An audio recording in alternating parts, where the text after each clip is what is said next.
મોરબી પાસેના રફાળેશ્વર જીઆઈડીસીમાં બંધ સિરામિક કારખાનામાં રાખવામાં આવેલી મગફળીના જથ્થામાં આગ લાગતા આગમાં મગફળીનો જથ્થો સળગી ગયો હોવાથી મોટું નુકસાન થયું હોવાનું બહાર આવ્યું છે, જેને એક અઠવાડિયા જેટલો સમય થયો છે, છતાં આજે ફાયર બ્રિગેડ દ્વારા કુલિંગ કરવામાં આવી રહ્યું છે।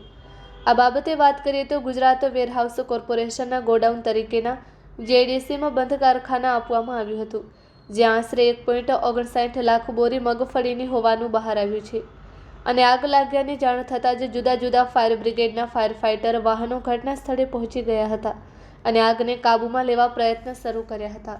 સરકારી સંસ્થા નાફેડ દ્વારા મગફળીનો જથ્થો રાખવા માટે ગોડાઉન ભાડે રાખવામાં આવ્યું છે। આગ લાગી છે કે લગાડવામાં આવી છે તે અંગે લોકોમાં ચર્ચા થઈ રહી છે। મગફળીના જથ્થામાં કોઈ ગેરરીતિ આવી હોય અને કૌભાંડ ખુલે નહીં તે માટે આગ લગાડી હોય તેવી ચર્ચા સાંભળવા મળે છે। જે હોય તે આગમાં મગફળી બળીને ખાખ થઈ ગઈ છે, જેમાં 10 કરોડનું નુકસાન થયું છે। આગ કાબૂમાં આવી ગઈ છે, છતાં ફાયર બ્રિગેડ દ્વારા કુલિંગ કરવામાં આવી રહ્યું છે। Report by Shrikant Patel, Kutch Care News, Morbi.